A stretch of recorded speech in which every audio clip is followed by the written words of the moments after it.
Episode opening സീനിൽ ലൂഫിയും സാഞ്ചിയും അവരാണെങ്കിൽ മുൻപിൽ വരുന്ന സോൾജേഴ്സിനെ എല്ലാവരെയും തല്ലിക്കൊന്ന് അങ്ങനെ ഉഷാറായിട്ട് ഓടുകയാണ്. അവരുടെ ലക്ഷ്യം മെയിൻ വില്ലനായിട്ടുള്ള കൈഡോയെ അവനെ തകർക്കുക എന്നത് മാത്രമാണ്. അവനെ തകർത്താൽ മാത്രമേ ഈ ഒരു വാനോ കിൻഡത്തിന് മോചനം ലഭിക്കൂ.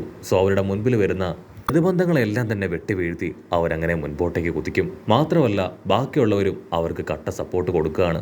മറ്റൊരു ഭാഗത്ത് ക്വീൻ അവനാണെങ്കിൽ എന്റെ കയ്യിലുള്ള ആ സ്പെഷ്യൽ ഗണ്ണ് അത് വെച്ച് ചറപറ ഷൂട്ട് ചെയ്തുകൊണ്ടേ ഇരിക്കുകയാണ്. ആ ബുള്ളറ്റ് ദേഹത്ത് പതിച്ചവരെല്ലാവരും പതിയെ പതിയെ സോംബീസായി തീരാനായിട്ട് തുടങ്ങും. അവരാണെങ്കിൽ പരസ്പരം അടുത്തുള്ളവരെ അറ്റാക്ക് ചെയ്ത് അവരെയും സോംബി അഫക്റ്റഡ് ആക്കി മാറ്റുകയാണ്. സത്യത്തിൽ അവരുടെ ടീംമേറ്റ്സിനും ഈ ബുള്ളറ്റ്സുകൾ ഏൽക്കുന്നുണ്ട്. ക്വീനാണെങ്കിൽ അതിലൊന്നും യാതൊരു കുഴപ്പമില്ല. എന്റെ സോൾജേഴ്സ് മരിച്ചാലും എനിക്ക് കുഴപ്പമില്ല, എത്രയും വേഗം യും സാമുറായി ടീംസിനെയും അവരെ എല്ലാവരെയും ഇല്ലാതാക്കി അവർക്ക് ജയിക്കണം എന്നൊരു ചിന്ത മാത്രമാണ് അവനിപ്പോൾ ഉള്ളത്. അതേസമയം ഇവിടെ ഓടന്റെ മകള് ആണെങ്കിൽ മൊമന്റോസ്കിയുടെ പേര് വിളിച്ചുകൊണ്ടേയിരിക്കും. ദയവ് ചെയ്ത് ഞാൻ പറയുന്നത് കേൾക്ക്, ഞാൻ നിങ്ങളെ പ്രൊട്ടക്ട് ചെയ്യാനാണ് ഇവിടേക്ക് വന്നത്, വാക്ക് നിങ്ങൾ തട്ടിക്കളയരുതെന്ന് പറഞ്ഞ് ഒരു ഭാഗത്തെത്തുമ്പോൾ അവരുടെ ഇടയിൽ വലിയൊരു പൊട്ടിത്തെറി സംഭവിക്കും. രണ്ടുപേരും ചെറുതായിട്ട് അങ്ങോട്ടേക്കും ഇങ്ങോട്ടേക്കും ലൊക്കേഷൻ മാറും. ാണെങ്കിൽ അവളെ കാണാനായിട്ട് സാധിക്കും. കൈഡോയുടെ മകൾക്കാണെങ്കിൽ ഭയങ്കര ടെൻഷൻ. മൊമന്റോസ്കിയും ഉണ്ടപ്പെണ്ണും അവരെവിടെ പോയും ചിന്തിച്ച് അവൾ ചുറ്റും നോക്കും. മൊമന്റോസ്കി, നീ എവിടെയാണ്? നിന്നെ പ്രൊട്ടക്ട് ചെയ്യാനാണ് ഞാൻ വന്നിരിക്കുന്നത്, നിനക്ക് എന്തെങ്കിലും സംഭവിച്ചോ ചോദിച്ച് അവൾ ടെൻസ്ഡ് ആവും. മൊമന്റോസ്കിക്കാണെങ്കിൽ അവളുടെ ചോദ്യവും എക്സ്പ്രഷനും കണ്ണുകളിലെ ഭീതിയൊക്കെ കാണുമ്പോൾ മനസ്സിലാവും അവൾ അഭിനയിക്കുകയല്ല എന്ന്. അവൾ വീണ്ടും ആ കാര്യം ഉണ്ടപ്പെണ്ണോട് പറയും. ഉണ്ടപ്പെണ്ണാണെങ്കിൽ അതൊന്നും കേൾക്കാൻ തയ്യാറാവില്ല. ഇവിടെ കൈഡോയുടെ മകള് അവൾ ഒരുപാട് സ്ഥലത്ത് അന്വേഷിച്ച് ഇപ്പൊ ഫൈനലി മൊമന്റോസ്കിയെയും ഉണ്ടപ്പെണ്ണിനെ കാണും. അവൾക്കാണെങ്കിൽ ഭയങ്കര സന്തോഷം. ശ്വാസമൊക്കെ വലിച്ചു വിട്ട് അവൾ മൊമന്റോസ്കി നോക്കും. ആവൂ, എന്തെങ്കിലും സംഭവിച്ചു കാണോ ചിന്തിച്ച് ഞാൻ പേടിച്ചു പോയി. നിനക്ക് കുഴപ്പമൊന്നുമില്ലല്ലോ, നീ ഓക്കെ അല്ലേ? കൈഡോയുടെ മകളാണെങ്കിൽ ഇപ്പൊ മൊമന്റോസ്കിയുടെ അടുത്തേക്ക് ഓടി അടുക്കും. അതിനുശേഷം ഭയങ്കരമായ ശബ്ദത്തിൽ ഇപ്പൊ മൊമന്റോസ്കിയോട് പറയും, ഞാനാണ് നിന്റെ പപ്പ, സാക്ഷാൽ ഓടൻ. അത് കേൾക്കേണ്ട താമസം അവർ രണ്ടുപേരും ഷോക്കായി അവിടുന്ന് 100-110 ഓടുകയാണ്. അപ്പൊ ലോങ് ഷോട്ടിലായി ആ ഒറ്റക്കണ്ണൻ അവനാണെങ്കിൽ ഇപ്പൊ കൈഡോയുടെ മകളെ കണ്ടെത്തി കഴിഞ്ഞു. മറ്റൊരു ഭാഗത്ത് ആ പെണ്ണ് അവളാണെങ്കിൽ നിർത്താതെ മ്യൂസിക് വായിച്ചു കൊണ്ടേയിരിക്കുകയാണ്. നിർത്താതെ ആ ഇൻസ്ട്രുമെന്റ് വായിച്ച് ആ ഇൻസ്ട്രുമെന്റ് തകരുകയാണ്. അതേസമയം ഇവിടെ കെന്നും ടീമും കൈഡോയെ റൗണ്ട് ചെയ്ത് അവനെ അറ്റാക്ക് ചെയ്തുകൊണ്ടേയിരിക്കും. ഒരു പരിധി കഴിയുമ്പോൾ കൈഡോയ്ക്കാണെങ്കിൽ അവന്റെ വേദന അത് സഹിക്കാനായിട്ട് കഴിയില്ല. സോ അവന്റെ ഡ്രാഗൺ രൂപത്തിൽ അങ്ങനെ ഫ്ലൈ ചെയ്ത് നമ്മുടെ ആൾക്കാരെ എല്ലാവരെയും ദൂരേക്ക് തെറിപ്പിക്കും. കൈഡോയ്ക്കാണെങ്കിൽ അപ്പോഴും ആറ്റിറ്റ്യൂഡിന് യാതൊരു കുറവുമില്ല. അവൻ അവരെ പരിഹസിക്കും. നിങ്ങളെ കൊണ്ട് ആരെ കൊണ്ടും എന്നെ ഒന്നും ചെയ്യാനായിട്ട് കഴിയില്ല.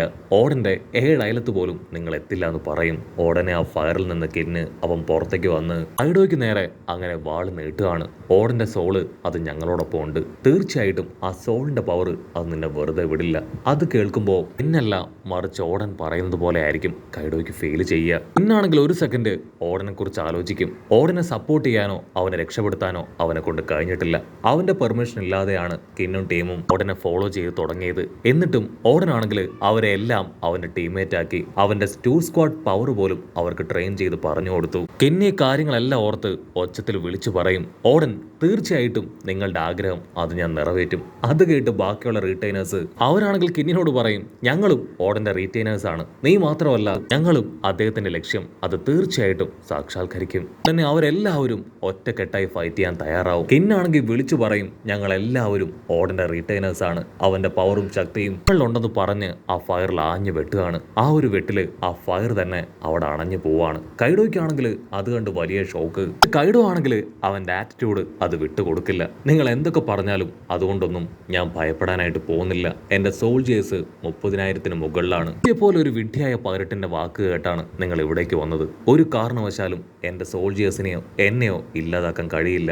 ഈ വാനോ കിൻഡം ഇതിനെ ഭരിക്കാൻ പോകുന്നത് ഒറോച്ചിയല്ല, മറിച്ച് ഞാനാണെന്ന് പറഞ്ഞ് അവർക്കെതിരെ ടെററായിട്ട് നിൽക്കും. പക്ഷെ കിന്നും ടീമിനും അതൊന്നും തന്നെ കേട്ട് പുറകോട്ട് പോവാതെ അവനുമായിട്ട് ഫൈറ്റ് ചെയ്യാൻ മുൻപിലേക്ക് തന്നെ കടന്നു വരും.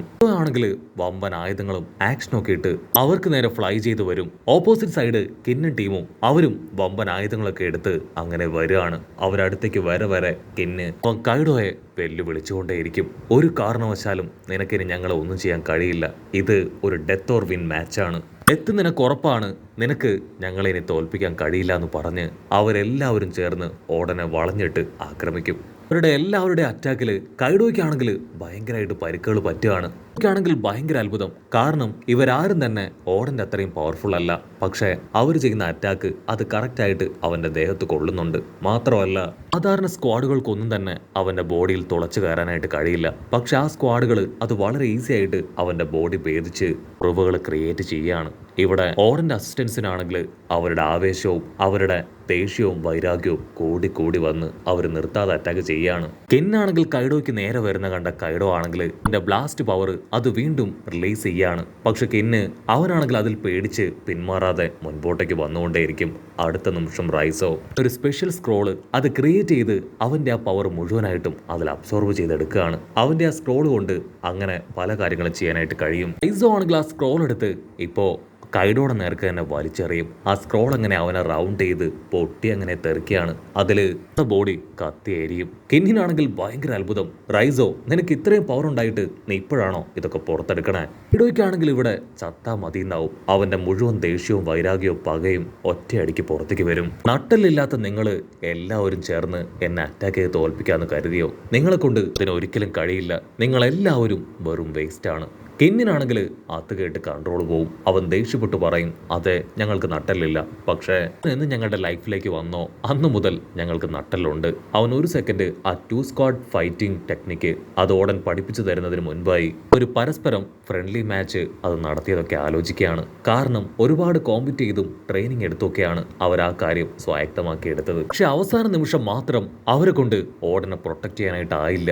അവര് ഈ കാര്യങ്ങളെല്ലാം തന്നെ ചെയ്തതും ട്രെയിനിങ് എടുത്തതും മാച്ച് വെച്ചതും എല്ലാം തന്നെ ഓടനെ പ്രൊട്ടക്ട് ചെയ്യാനാണ്. പക്ഷെ ഓടൻ അവന്റെ ജീവൻ ബലി കഴിച്ച് അവരെ എല്ലാവരെയും പ്രൊട്ടക്ട് ചെയ്തു. ഇതവർക്ക് കിൻഡത്തെയും മൊമന്റോസ്കിയും തിരികെ പിടിക്കാനും പ്രൊട്ടക്ട് ചെയ്യാനും ഓടൻ കൊടുത്ത ഒരു ചാൻസ് ആണ്. ഒരു കാരണവശാലും അവരെ കൊണ്ട് ഇത് വേസ്റ്റ് ആക്കാൻ കഴിയില്ല. ഒരു തവണ സഹായരായി നിന്നുപോയ അവർക്ക് ഇപ്പൊ കിട്ടിയിരിക്കുന്നത് വലിയൊരു ചാൻസ് തന്നെയാണ്. ഇതവർക്ക് യൂസ് ചെയ്തേ പറ്റൂ. ഓടന് വേണ്ടി ഞങ്ങളുടെ ജീവൻ ബലി കഴിക്കാൻ ഞങ്ങൾ തയ്യാറാണെന്ന് പറഞ്ഞ് എല്ലാവരും 2 സ്ക്വാഡ് എടുത്ത് ഓടൻ പഠിപ്പിച്ചു കൊടുത്ത ആ 2 സ്ക്വാഡ് സ്റ്റൈല് ഒരു ടെക്നിക്ക് ഉപയോഗിച്ച് ഫൈറ്റ് ചെയ്യാനായി കൈഡോയുടെ അടുത്തേക്ക് പാഞ്ഞടുക്കും. കൈഡോയ്ക്കാണെങ്കിൽ അവന്റെ പേടി ഹാർട്ട് ബീറ്റും കൂടി കൂടി വരും. കാരണം അവരുപയോഗിക്കാൻ പോകുന്നത് ഓടന്റെ ടെക്നിക്കാണ്. അതുകൊണ്ട് തന്നെ കൈഡോ ഇത്തവണ ഒരു ഫയർ ബോൾ അല്ല, മറിച്ച് ഒരുപാട് ഫയർ ബോളാണ് അവർക്ക് നേരെ ഉപയോഗിക്കാനായിട്ട് തയ്യാറാവുക. ആ ഫയർ ബോൾസ് എല്ലാം അവൻ അവർക്ക് നേരെ അറഞ്ചം പുറഞ്ഞ് തെറിപ്പിക്കും. പക്ഷെ അവർക്ക് യാതൊരു കുലുക്കവും ഇല്ല. ആണെങ്കിൽ ആ സ്ക്വാഡുകളെല്ലാം നിരത്തി വെച്ച് അവന്റെ നേർക്ക് അടുക്കുകയാണ്. കൈഡോ ആണെങ്കിൽ ഇപ്പൊ ബ്ലാസ്റ്റ് ബ്രീത്ത് ടെക്നിക്ക് അത് അവർക്ക് നേരെ പ്രയോഗിക്കും. പിന്നാണെങ്കിൽ നിർത്താതെ അറ്റാക്ക് ചെയ്ത് അവന്റെ ലേസർ ബീം പവർ അതിനെ തകർത്ത് അവന്റെ ബോഡിയിൽ വീണ്ടും അറ്റാക്ക് വീഴുകയാണ്. അടുത്ത നിമിഷം ഞാൻ പറഞ്ഞ വാക്കുകൾ അതെല്ലാവരും ഉച്ചത്തിൽ പറഞ്ഞ് അവരെല്ലാവരും ചേർന്ന് 2 സ്ക്വാഡ് പവറിൽ അവനെ ആഞ്ഞ് അറ്റാക്ക് ചെയ്യും. ഓടൻ എങ്ങനെ കൈഡോയെ അറ്റാക്ക് ചെയ്തോ അതുപോലെ തന്നെ ക്രോസ് മാർക്കിൽ അവരെല്ലാവരും ചേർന്ന് ഒരൊറ്റ അടി അതിൽ തീ പാർന്ന ഫയറും പുറത്തേക്ക് വന്ന് അവൻ തെറിച്ച് ദൂരേക്ക് പോകുന്നതോട് കൂടെ ഈ ഒരു എപ്പിസോഡും അവസാനിക്കുന്നു. എപ്പിസോഡ് ഇഷ്ടപ്പെടുകയാണെങ്കിൽ തീർച്ചയായിട്ടും ലൈക്ക് ചെയ്യാനും കമന്റ് ചെയ്യാനും ഷെയർ ചെയ്യാനും മറക്കല്ലേ. അടുത്തൊരു അടിപൊളി എപ്പിസോഡുമായിട്ട് കാണുന്നവരെ it's me with Mallu episode.